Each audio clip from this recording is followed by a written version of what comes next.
Today we held another meeting with Russian delegation. Ukraine came with 3 clear agenda items set by President Zelensky. First, the ceasefire. We are insisting on a full and unconditional end to the killing now. Our proposal is an unconditional ceasefire in the air, sea and land, at least for 30 days. This position has remained unchanged for the 3 months, and we consider it the basis for starting a peaceful resolution. A few days ago, we shared our documents with Russian side, but there has been no communication from them regarding their document until today. Only during the discussion today, the Russians handed over its document to our delegation. Our teams will take a week to review the documents, and then we children. On release of prisoners of war, we agreed to focus on specific categories rather than numbers. We agreed to exchange all for all, seriously wounded and seriously sick prisoners of war. Second category is young soldiers who are from 18 to 25 years old, all for all. Also, we agreed to return 6,000 to 6,000 bodies of fallen soldiers. Children.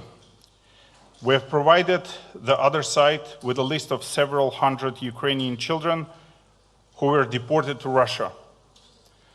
This matter is a fundamental priority for us. If Russia is genuinely committed to the peace process, the return of at least half of the children from this list would be serving as a positive indication. The third point in our agenda is a meeting of leaders. We firmly believe that all key issues can only be solved at the level of leaders. And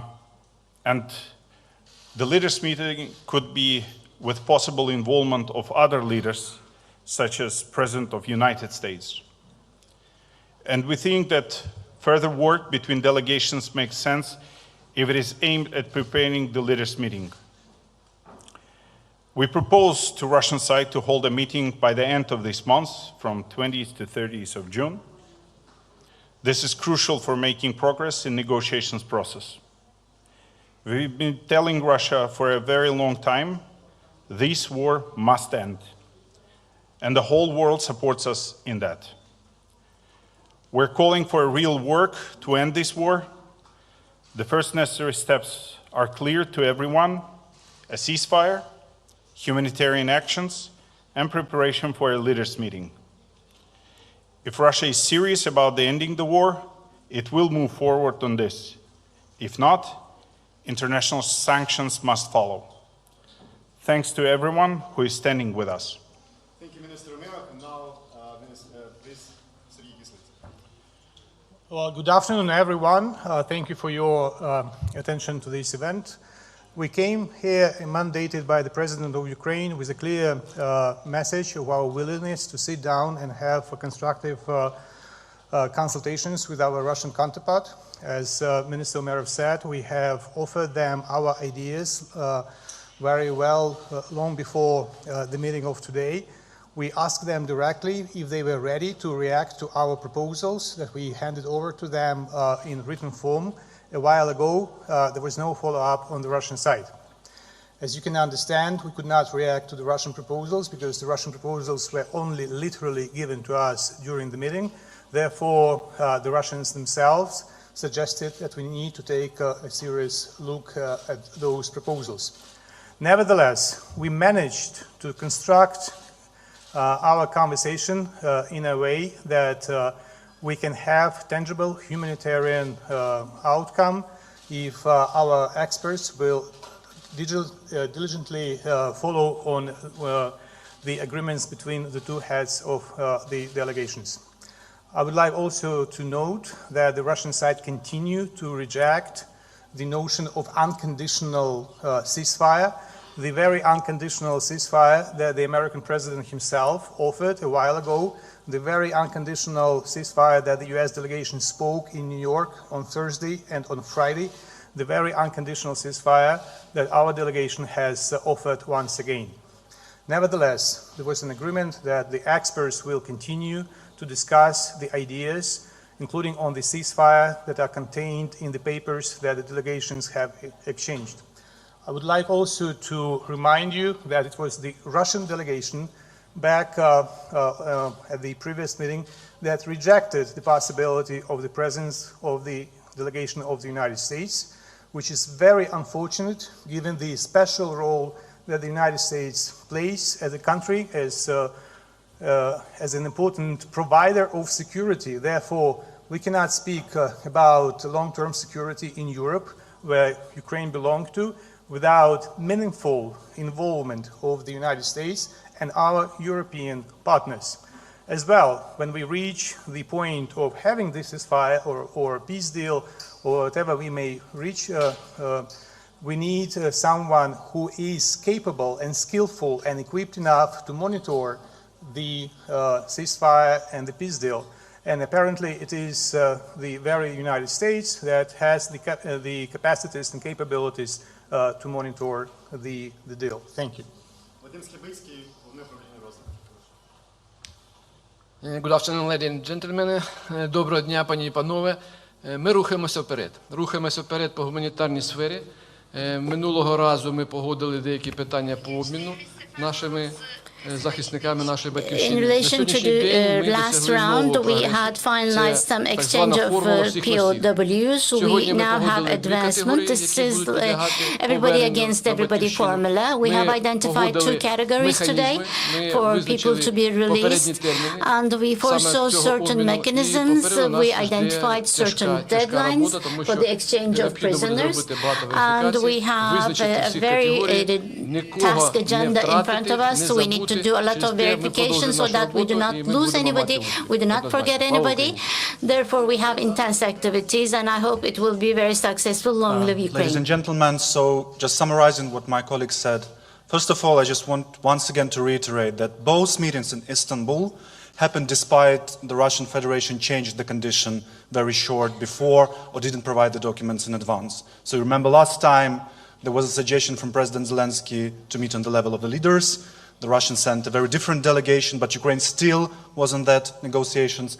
And this particular time, as my colleague said, we didn't receive the document until the meeting began.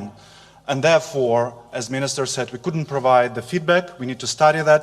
But once again, I want to reiterate, Ukraine remains to be constructive and committed to peace, and therefore we're here. And the President decided to send delegation despite we didn't understand what agenda and what documents the Russians bring to this particular meeting. Secondly, we want once again to say that the ceasefire is a basis for future talks on the substance. And here is the main difference between Ukrainian and Russian position, because Russia tries to get us into the dialogue on substantive issues like territories, like security guarantees, like sanctions and whatsoever, before we reach the ceasefire. And we say that diplomatic efforts shall be accompanied with ceasefire, because when the weapons are silent, we really can talk. Because while in Ukraine people are being killed every day, it's very hard to discuss territories and security guarantees. And more importantly, as you know, we don't have our partners here in this room. We don't have the United States. We don't have the Europeans. And Ukraine continues to insist. Today, before going here to the meeting with the Russians, we met our partners from Europe, and we will do the meeting with them after, just for them to keep them completely in agenda, as well as the Americans, because we believe it's important to have them in the scope. And the last one about the humanitarian, as my colleague said, we have a good progress here. I just wanted to touch base on what Minister announced as a very important step. Ukraine has passed the list of children to be returned. But it's very important to stress once again, children and detained civilians cannot be the subject of any exchanges, because according to Geneva Conventions and international practices, these people shall be released. They shall be brought back. So today, Ukraine passed a very big list of Ukrainian children with all the details, all the names, all the data necessary to identify them. We know where these children are, and we ask the Russians to fulfill their international obligations and to bring these kids back home to Ukraine. Thank you. Thank you, members of the delegation. I will stay with the press. We thank you. We'll let you make your further schedule, and I will stay with the press to answer some of the questions you have. So please, let's start with the first row, man. Yeah. Yilmaz Akıncı from Al Jazeera. I would like to ask the next meeting, when it will be happening, as you suggested, 28, what's the Russian answer? Did you plan anything? And second of all, about ceasefire, you were keep insisting about ceasefire. Was there any result in the meeting about this? And I have a follow-up question, but just for now. Okay, let's start with these ones. First, on the further process. As you heard the members of the delegation, we need to now look into the Russian document or the proposals they gave us. They presented, and then we will be ready in quite a short time, I think, to elaborate on the further process, because we need to study what's there, how constructive, how flexible this document and its positions are, to understand what's the next progress. Again, we think that further meetings make sense if they are made in the context of preparing a meeting of the leaders, because in Russia, Putin is the person who decides, and you need to have him in the room to actually make decisions on the ceasefire, on other crucial elements, and that's why we see this work as very important. And the second question was on the ceasefire. What's the response? Look, we are ready since March 11th, as you know, for a full ceasefire. This is not our whim, this is not our invention. It's a very logical point that if you want to have real diplomacy, if you want to push forward the peace process, you need to have a ceasefire, because this is a confidence-building measure, so to say. You can have diplomats speak when guns are silent. This is very logical and natural. Unfortunately, Russia keeps rejecting the ceasefire, unconditional ceasefire, and keeps putting forward various demands. This topic was a crucial one for our delegation today on this meeting, because we continue to insist that this is absolutely necessary. As to what are the Russian responses, I think you need to ask the Russian delegation. It would not be appropriate for me to speak for them. So please ask them. I encourage you to ask them what's their obstacles to having a ceasefire. In our view, the ceasefire is the basis for any diplomacy. A follow-up, and then... Both sides escalated there was a text from Russian side to here, and yesterday there was a attack in another place in Russia. So it's not actually happening on both sides. We categorically reject any attempts to put Russia and Ukraine on the equal footing. First of all, Russia is the aggressor, and Ukraine is a country that is defending itself, and it's important to mention. Secondly, Ukraine only targets legitimate military targets inside Russia. Only legitimate military targets. And all norms of the international law allow Ukraine to do this. When Russia hits Ukraine's residential areas, kills children and civilians, we think this is not comparable. So yeah, we think the war goes on, yes, at this moment, you can all see that, but it's uncomparable, and it's, we think, inappropriate to compare. Let's go to the back rows. Yeah, the man there in the pink tie, yes, you, yeah. Max Sun from the Financial Times. Just a question about the Russian document. I understand you only received it today, so it's too early for Ukraine to have a reaction, but can you elaborate a little more about what the contents are? We know that Russia has made some pretty consistent demands going back to June last year when Putin set them out, and more recently Lavrov and Medinsky have also put some things forward. Can you give us more of an idea of what the contents of the Russian memorandum are, just the facts of the document? Yeah, Max, you need to understand that I will be very limited in what I can say, because as you said, we just received the document. If we have received it earlier, we would study it, and I would be ready to tell you now, okay, its points are acceptable, not acceptable, or what. What are they? We don't know what they are. We didn't know, look, Max, we didn't know what they are. But can you tell us what they are? Until few hours ago. Look, because it's a very serious matter, because we're trying to achieve peace here. And it's I cannot improvise, because words matter, and we need to study, we need to look into the document. Can you read it out loud? You know, your document is public. This is the problem. We just want to know what's in it. We shared our document, we can speak for it. We shared it with the Russian side last week.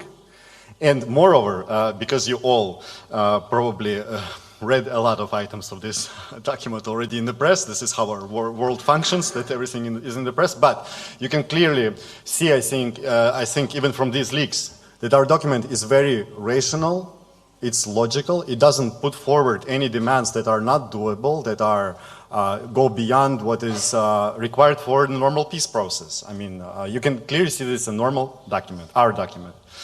As to the Russian document, we will need to have a look at it and be sure that we will provide evaluation when we are ready to do that. It would be irresponsible for me to improvise now and give assessments of this document. Again, we will look into it, analyze it, and get back to you with more clear evaluations. Yes. No, sorry, I promised. Yes. Larina Willinger from German public broadcaster ARD. My question would be, could you describe us a little bit about the atmosphere today that has been set up during these conversations? And my second question would be, do you think the future talks will stay here in Istanbul under the role of the Turkish government? And what's your demand from European leaders? Thank you very much. Okay, the first one on the atmosphere. The atmosphere was different in different moments of this meeting. The Ukrainian delegation, when it comes into the room with a Russian delegation, is always ready for any types of statements coming from the Russian side. Believe me, we are prepared. We're not the first day in this business. We've been having talks with the Russians for many years, even before 2022, and we know the type of statements they can voice. What I can tell you for sure is that the Ukrainian delegation was bringing the issue and bringing the discussion back to the topics which are the priority for the Ukrainian delegation, which is the ceasefire, humanitarian confidence building measures, the return of our prisoners of war, children, and then the meeting of the leaders. Because we think that this is the real points. We can talk for a long time about any, big issues, but in the end, the peace process starts with the basics, and the basics is the ceasefire, humanitarian confidence building measures, and the meeting of the leaders, which can kick off a real, meaningful, substantial peace process. We think our position is not, it's very logical. I mean, it's very natural and logical. On what the second one was, yeah, the platform. Look, we never had any problems with any platforms. The Ukrainian side has always been very clear that we are ready to meet in Turkey, in the Holy See, in Switzerland. So there are many platforms. We don't have problems with the platforms. Unfortunately, it's the Russian side that wants to, pick platforms, dates, and so on and so forth. Our delegation came here because we are committed to peace, because we will never allow anyone to accuse us that we are an obstacle to peace. We are not, and we use every opportunity, however small, to advance the process. As to the European leaders and what we expect unity in Europe, and we expect strengths. This is why, for example, Minister Sibiha was taking part in EU Foreign Ministers' Council recently. He was talking with his foreign minister's colleague, and President Zelensky, by the way, today, takes part in important formats with the European leaders. We insist that the pressure on Russia must be maintained and strengthened, even as the diplomatic and peace process goes on. We think it does not contradict each other. Actually, pressure helps.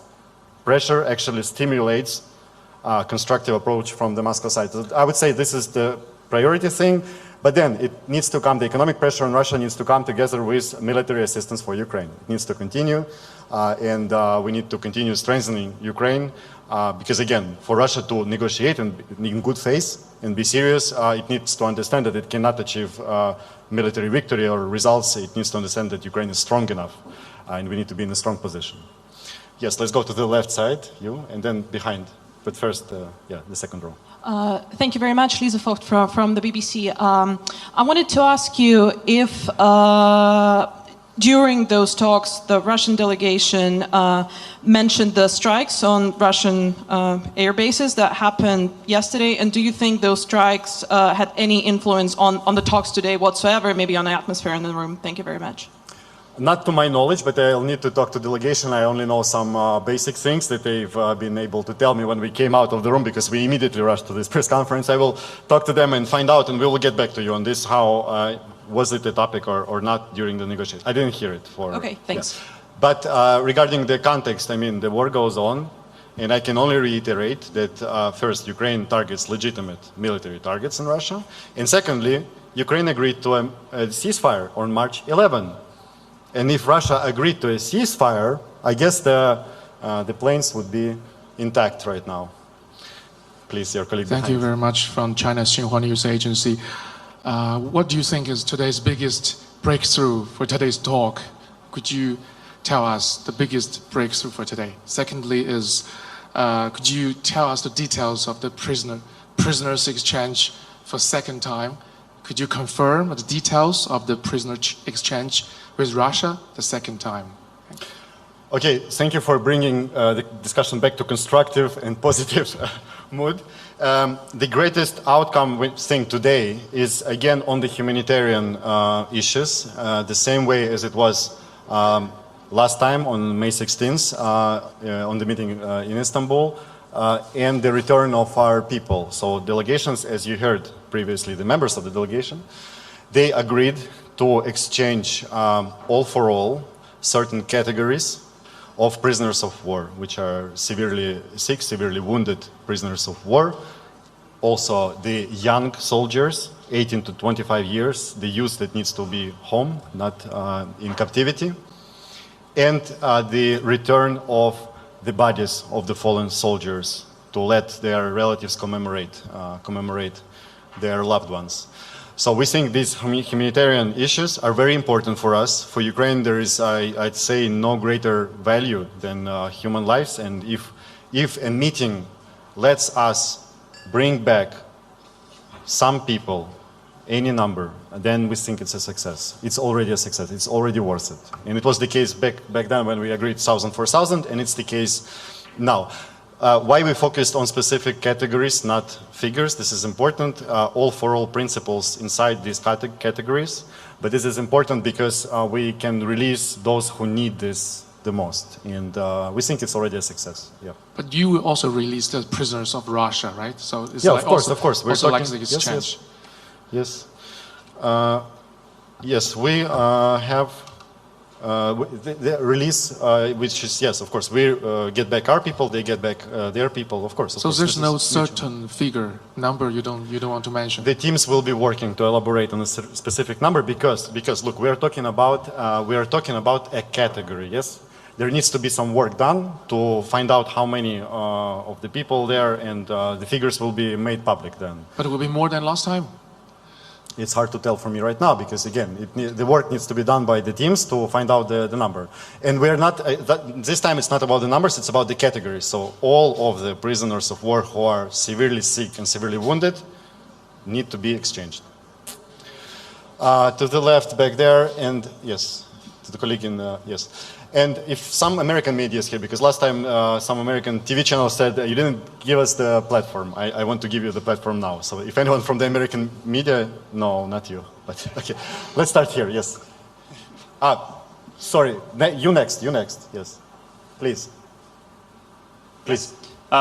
You also mentioned that there was some discussion about a leaders' meeting. This obviously seems very unlikely. But how did the Russian side respond to this? Presumably, they want the process to take place and some terms to be agreed on in advance, no? Look, I understand that the Ukrainian side is pretty open in the communication with media, and we tell whatever we are asked for, and that's why I'm standing here and answering all of your questions, whatever they are. And I understand that the Russian side is not that open, and that's why you ask, like, you're not the first one to ask me what the Russian side thinks, what it responds. I cannot speak for them. Like, you need to also understand that I cannot speak for them regarding these issues. I think that they will have a sort of a press conference probably. So try asking them what they think. Our president is ready to meet tomorrow. If Putin said, I'm ready to meet tomorrow, President Zelensky would meet him tomorrow. There is no we don't have a problem with that. Unfortunately, the problems are on that side, and you need to ask what the obstacles are. I promised, I know we are short of time, I promised, yes, please. The last one, yes. Please, the last one. Yeah, and I'll go. You can ask, actually, I will hear you.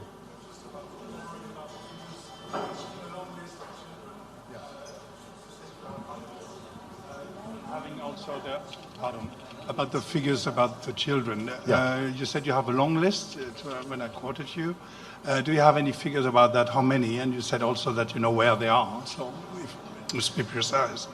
Yes, we are talking about children which are both in Russia itself and in the temporarily occupied territories. The list is a few hundreds. I cannot name the specific number, and there is a reason why we keep it a bit vague. And we hope that the progress can be made on this specific item because our children are non-negotiable, as we said many times. I will need to go because the people there are really... Last one, okay. Last one, I promise.